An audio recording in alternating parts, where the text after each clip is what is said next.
You've heard of that scripture that says, beware, your sins will find you out. There was a certain individual earlier today that introduced me as a speaker. It just happened to be my son-in-law. Now the tide has turned. Many years ago, in 1977, my family and I moved up here to Pensacola. And upon our arrival, we found that they had a preacher training school here, and they had just graduated a few students from that school. Well, that was not any problem to me. After all, I was not concerned about my family. I had two daughters that were with us at the time, and one was 17 and the other was a few years younger. And I figured it was a few years yet before we'd be too concerned about them thinking about getting married. And lo and behold, I saw this young man that kept following my daughter around. And I found out that he was one of those students that had just graduated. And it wasn't long before my daughter said to my wife and I, we're planning to get married. Can't be. And not only that, we're going to be going to Taiwan as missionaries pretty soon. It's tough enough to lose a daughter at that age, but to have her on the opposite side of the world is a different story. Well, as time went along, we had opportunity to go over there ourselves and visit with them during their stay there for 2 years. And I heard him preach in Chinese while I was there. If you don't think that's some accomplishment to preach in Chinese, just try it. I've not preached in Chinese. I know a little bit of it now after going over there a few times myself, but Daniel was well on his way to being a very capable preacher in the language. Daniel has preached in various states in the country here, Florida, Texas, Tennessee, Virginia, to name a few, and has likewise preached in many lectureships over the years. He's working in debating and loves to do it. Looking forward to a debate next year, in fact. And so, during the time of their marriage, they now have 3 children, 2 children in the military, and one that's in our audience here today. The daughter is here, Megan. And so, over the years, I've appreciated getting to know Daniel. When I first met him, I had to have a college dictionary with me to understand what he was saying. But after I was with him for a while, it's kind of like learning a new language, you know. And if you haven't gotten to know him, you'll find it's an experience.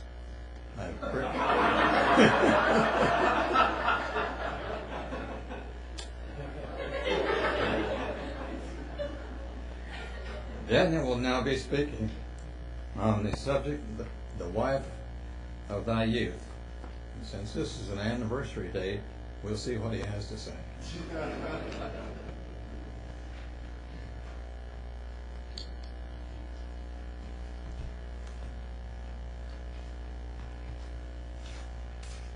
My wife saw that subject, that title, and she says, "Oh goody, this gets to be a lesson in which you tell everybody how wonderful I am."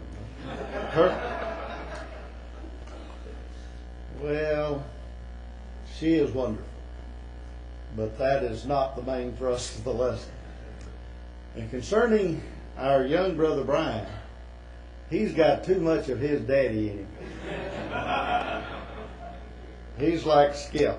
Of course, Kay's pretty sharp-witted too. But Skip, you got to watch him every minute. He's always, we had to watch him in Tidewater and see he'd caught up with you, Skip. Well, yeah, he was preaching some moving sermons. And he got moved. But we love and appreciate the Francis family and Brian. And then my father-in-law's comments. I will have to tend to him through some other means. at the appropriate occasion. But they say what comes around goes around. On this matter of age, Brother David Brown misspoke when he said that Doug McClish was 71 years of age.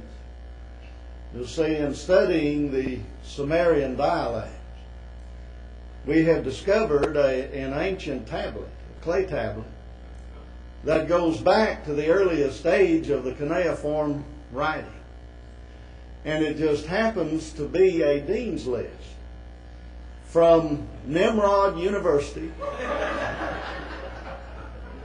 in the city of Ur of the Chaldees, and it has the name Dub Methuselah McClish. And so he's closer to 7,100 years, not 71. Well, our study this afternoon is on Malachi chapter 2, verses 14 through 17. I'm not going to be able to deal with everything that is in the manuscript. I exhort you to get the book, read the manuscript.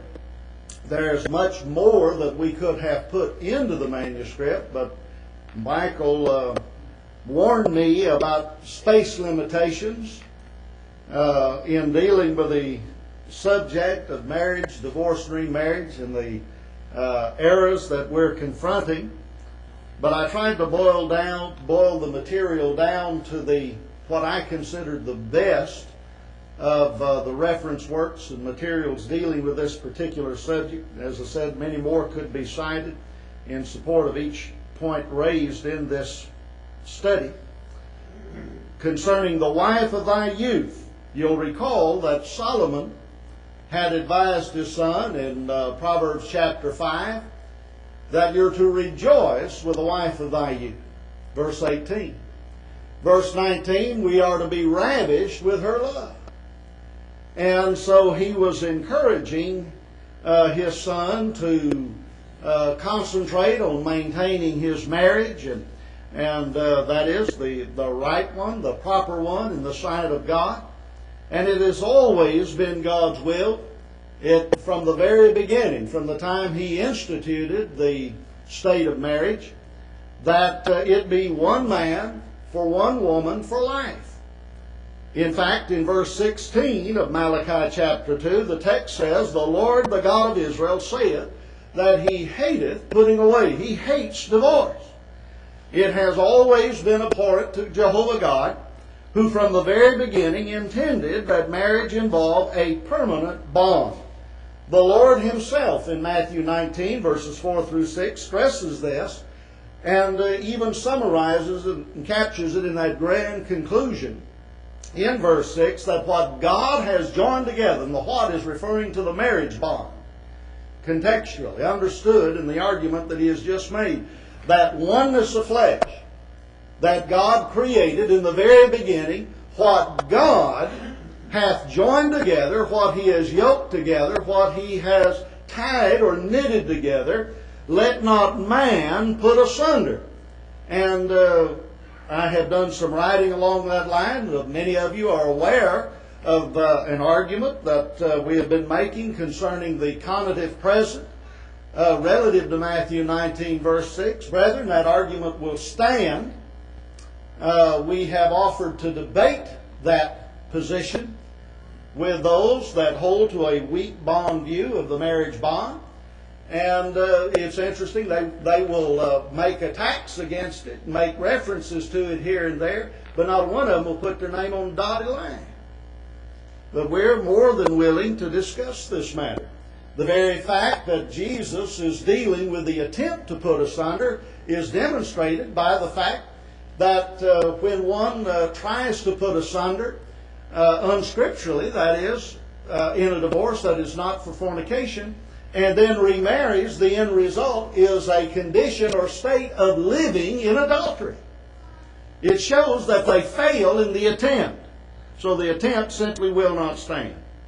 Marriage, as I said, was to be one man with one woman for life.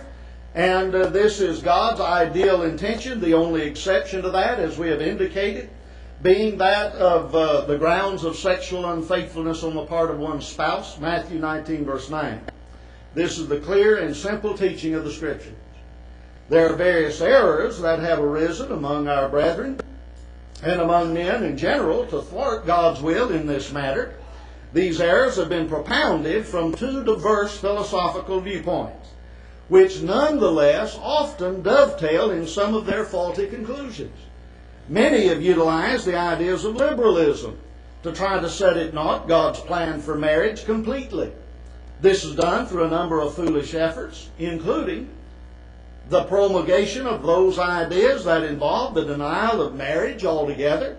Some liberals say, well, marriage really is just a piece of paper and no more, and that's it. Some have promoted the idea of sundry and vain doctrines designed to establish additional reasons or grounds for acceptable divorces, grounds for any cause. Virtually, when you really think about it, the Olin Hicks position and the Al Maxey position and all of those views that have been put out by brethren, they're in effect arguing the Pharisee position on divorce. The only difference is they will add, well, I'm sorry I didn't. Just as long as you say, I'm sorry I divorced on that grounds, and God's going to forgive you. And they've come up with what is called this redemptive approach to marriage, divorce, and remarriage. And that redemption overrides everything else. Of course, they forget about a little thing called repentance. Then there's the doctrine, the preaching that seeks to encourage other efforts to make marriage a matter of civil law alone. And let's get religion out of it completely. Brethren, we are headed down that road right now. I am convinced that the effort that is underway in our states authorizing homosexual marriages, that's the ultimate intent, is to totally secularize the situation so that any type of relationship can be called a marriage. Period. As one writer said, you can marry, a man can marry a woman, a man can marry a man can marry his dog and call it a marriage under that type of situation. But that's part of living in a period where liberalism's running rampant. Then there is an opposite extreme as that of liberalism, and it is a brand or a branch of antiism, a type of antiism, wherein some seek to make laws that God never made, especially as it pertains to divorce. Some in this camp deny remarriage altogether. We've seen that era taught over the years. Others hold that civil law has the final say as to the grounds of any divorce and its decree, regardless of its nature. Effectively, they say it severs all marriage ties, including the marriage bond of Matthew 19:6. This is the current problem we're dealing with in the Stan Crowley era, at least in part, and the Southwest doctrine, and now the teaching of Jim Waldron. Brother Waldron, and are you listening, Brother Jim? We're in the process of trying to get him to debate, and suddenly he's backpedaling as fast as he can. But the whole matter on Brother Waldron, he doesn't realize that he is at odds with what he said back in 1977 in his debate with Olin Hicks. He took the position back then that if a divorce was on some other grounds than fornication, then it was really no divorce at all as far as God was concerned.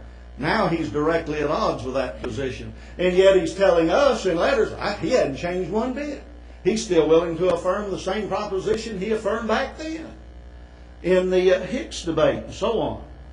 So, but this is where he is on this subject. Then there are others who promote even quirkier and patently bizarre ideas, and this especially is the Stan Crowley view of a line of distance or distancing between the husband and wife constituting implicit divorce. Let's use the illustration. In fact, there's a question about this for the open forum. I'll just deal with it in part right here. According to the Stan Crowley doctrine, if you had a man and a woman, they have a fight, The man gets mad and storms out of the house without having agreed to that with his wife. He just, I'm going to go out, I'm going to go to Walmart or wherever. And she says, no, you're going to stand here and we're going to hash this out. He says, no, he leaves. Then according to this doctrine, they're divorced. That's the implication of it. Now, suppose he just goes to the backyard, walks around a little while. What's the difference? Going to Walmart, going to the backyard? They didn't mutually agree. According to this position, they'd be divorced. Suppose he cut off the argument, or she does, and they go to the back of the house. Still in the same house. But they separated from one another. At what point in this line of distance do they suddenly become divorced? When they walk into the next room? Walk across the room? When one stops talking to the other? And so on? You know how some of those arguments sometimes go? Sometimes couples will argue with one another, and after a little while one says to themselves, all right, I'm just not going to say anything right now. I got to cool down. Well, according to that position, why isn't that distancing? According to this doctrine. Now, it's no wonder these folks won't defend that man. I would want to defend him. That's nuts. That's nuts. But yet we've got individuals going down and endorsing this man and bidding him Godspeed and declaring that he's a faithful gospel preacher, and these brethren are faithful brethren for upholding him down at church. It's fascinating. I sent a letter challenging the church eldership and congregation to debate this issue on behalf of contending for the faith. And their elders wrote back, or one elder wrote back, supposedly with the authorization of the elders, and said, well, our position is your position. Hogwash. I'm going to say it out loud. He lied. It's not our position. And their position is not our position, and vice versa. Stan Crowley is a false teacher. And we do not hold to what Stan Crowley teaches.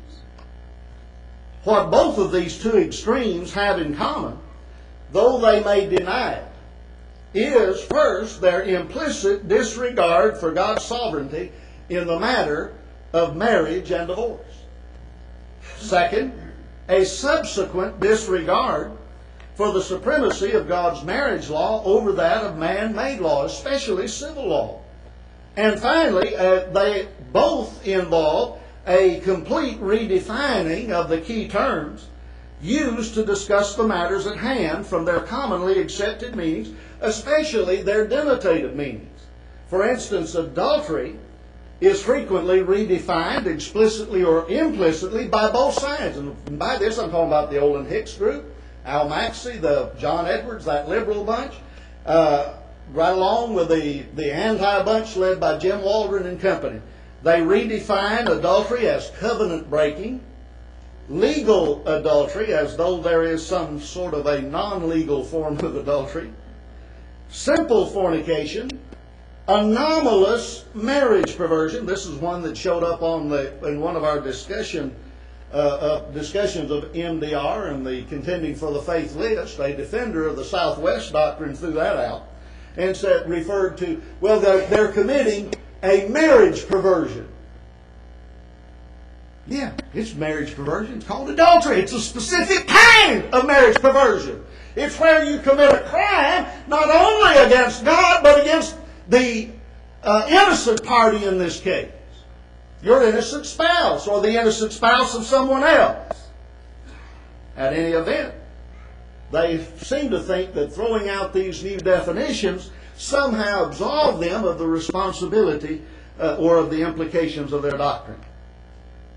The irony of this is that Olin Hicks, Al Maxey, John Edwards, and these other brethren, the liberals, are closer to Jim Waldron, to the Southwest brethren, to Stan Crowley and those brethren, than they are to us on the subject of marriage, divorce, and remarriage. And yet we're the ones that are liberal, according to Jim Waldron, according to Stan Crowley, according to the Southwest elders, Rick Brumback others connected with Southwest. We're the ones that are off on this.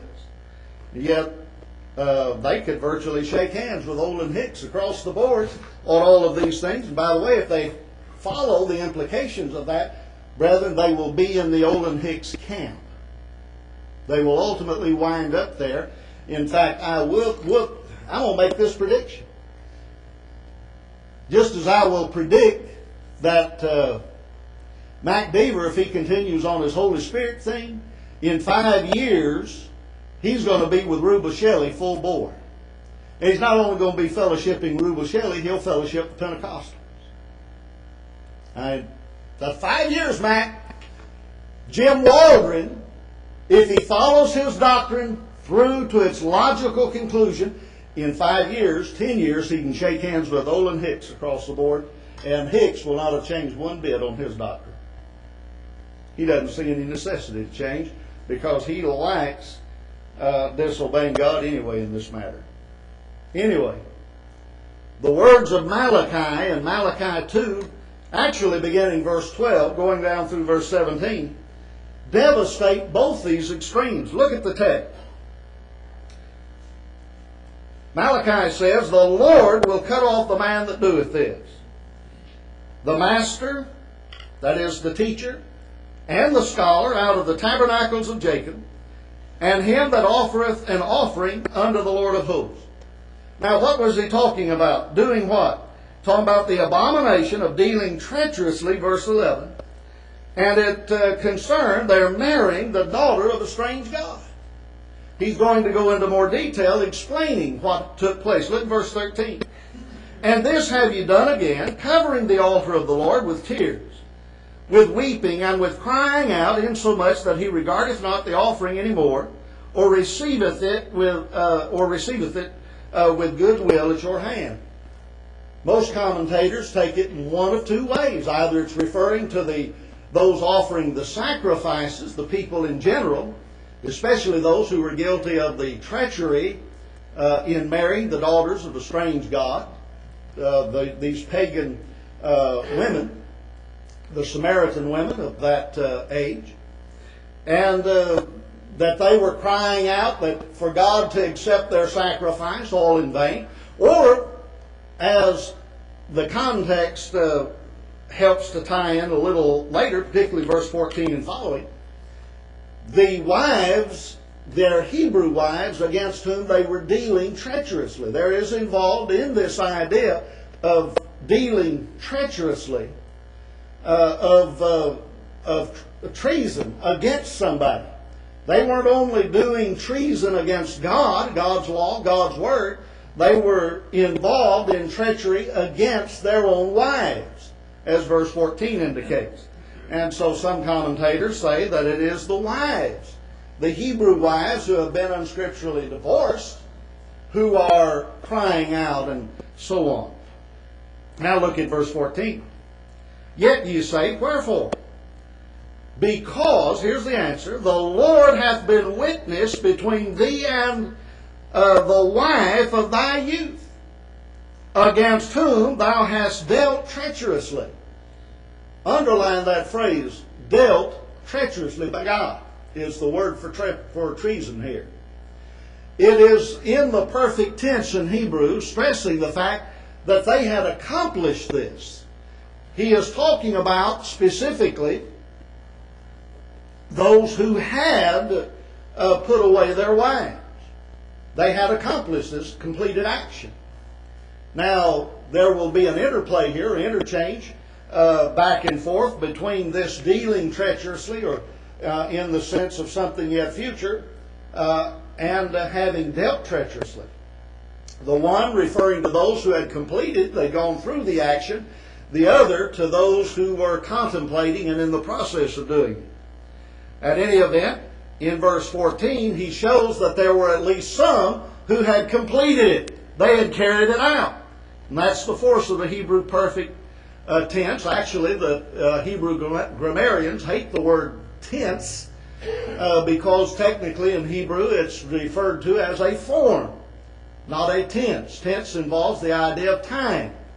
And in Hebrew, the perfect and imperfect forms emphasize aspect or kind of action rather than time, time being determined by temporal markers such as adverbs, contextual constructions and stuff that bring out the time that's under consideration. The verb itself does not necessarily indicate time. But here, he's talking about the fact that they had followed through with it. Now what's the last part of this?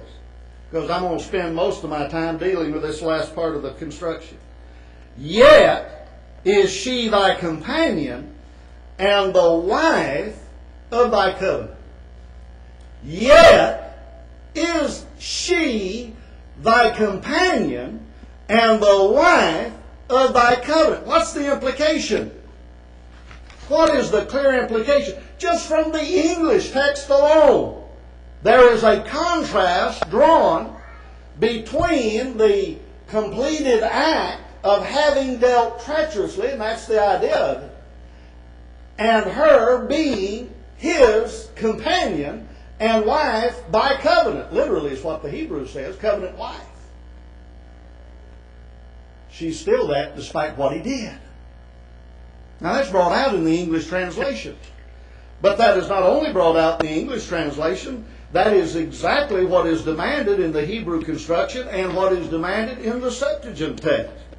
And so we want to go over in the notes, if you're following along in the manuscript, I want you to go all the way over to the section dealing with an in-depth examination of the key verbs.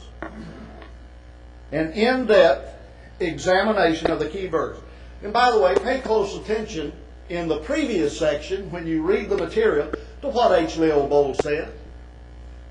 And also to what Dr. Robert Mounce, who is a noted Greek scholar, had to say on Matthew 5:32. He says that even the new husband, for instance, this is what he says on commenting on Matthew 5:32. He says, to divorce a wife for any other reason is to cause her to become an adulteress. Verse 32. The marriage bond is not broken by a simple declaration, even written, of divorce. Thus, the divorced wife who remarries is living in adultery. The responsibility for this falls upon the man who divorced her. Even the new husband is found to be an adulterer because the woman he marries, now watch it, is still in God's eyes the wife of the other man. Brethren, that's what Brother H. Leo Bolds basically says in his statement. And we can document statements from E.A. Elam and J.W. McGarvey, Guy N. Woods, and numerous other faithful brethren through the years who have upheld the same point.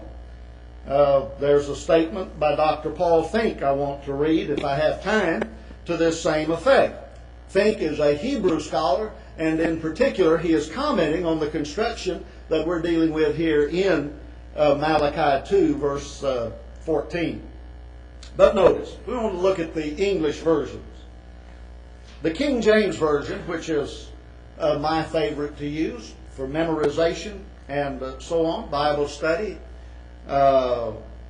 places the verb is in italics. Somebody says, oh, look there, it's not found in the original text.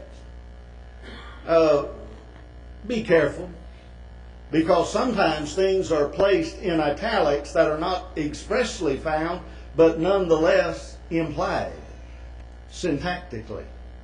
And such is the case here. If you go to the Revised Version of 1881, it renders it, against whom thou hast dealt treacherously, though she is thy companion and the wife of thy covenant. It's not in italics there. The American Standard, in like manner, translates it, against whom thou hast dealt treacherously, though she is thy companion and the wife of thy covenant. Is present tense in English.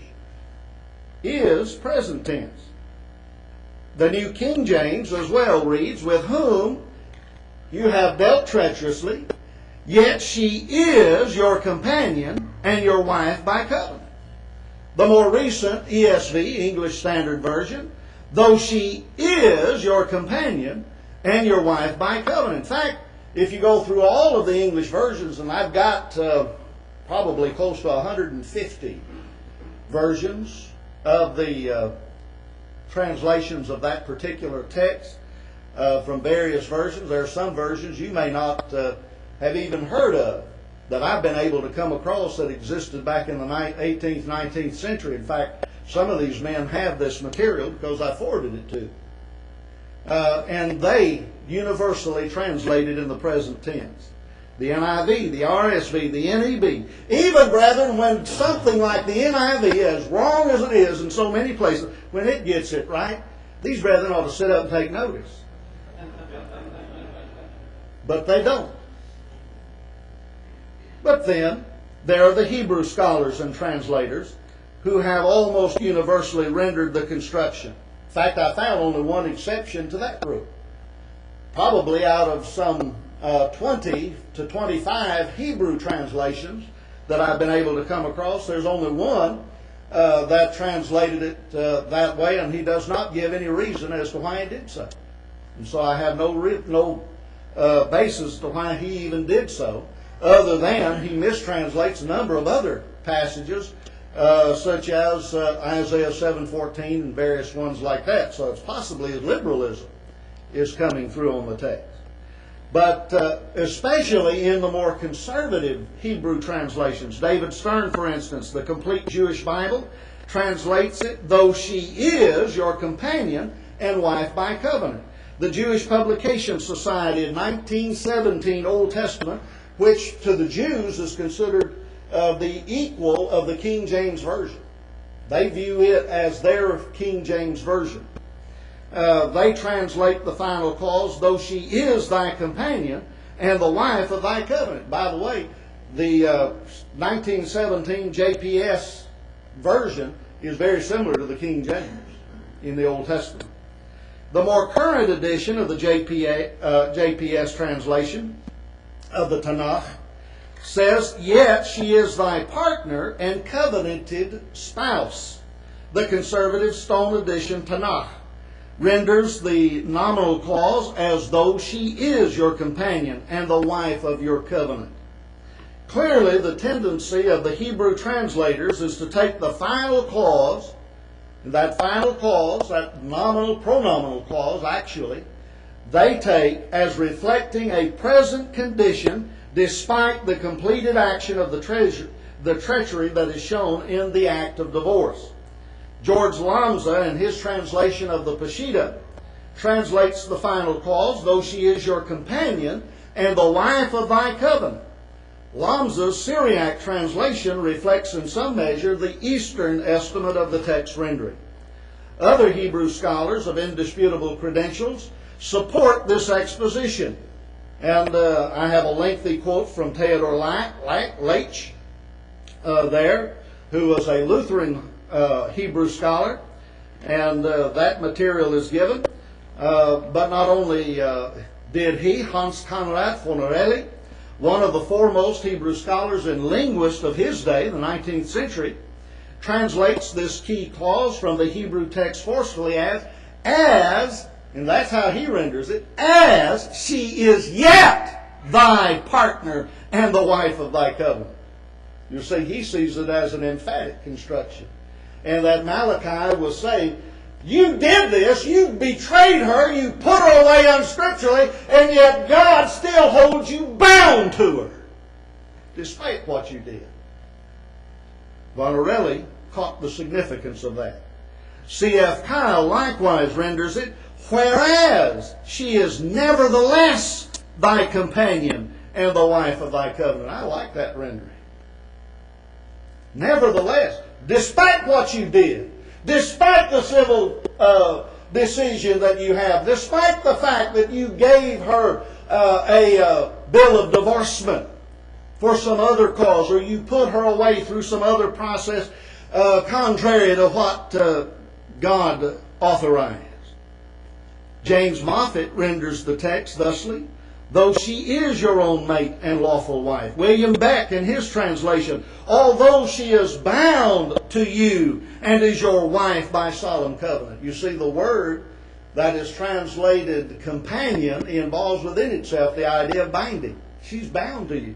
You know, here a while back, one brother who was affirming a version of this Southwest doctrine said that God does not look down on a couple on any given day and say that I'm binding you together.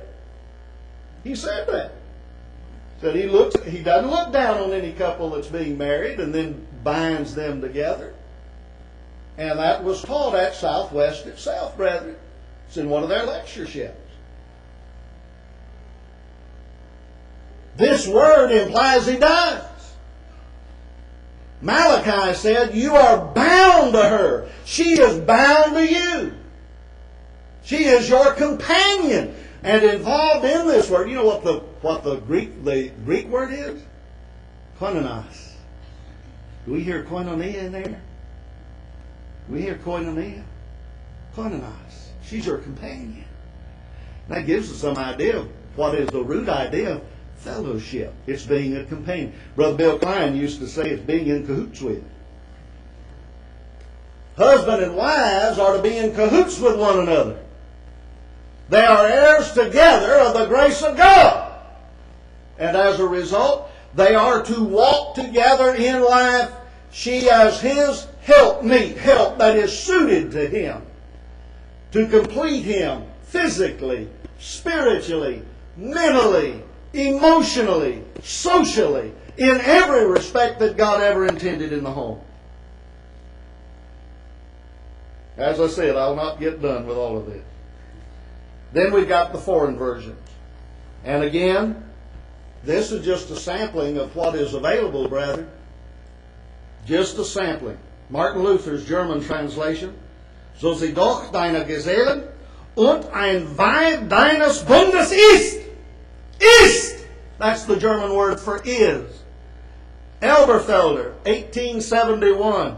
Da sie doch deine Genossen und das Weib deines Bundes. Now watch this. Involved in this, the translators added, mit dem du dich feierlich verbunden hast, then ist. Ist! Despite what was done, she is. It's the idea. She remains your spouse. Here is the Schlachter translation. Obschon sie deine Gefährten und das Weib, that's wife, deines Bundes, that's your companion. Again, ist. Our English word is comes from that word. Ist.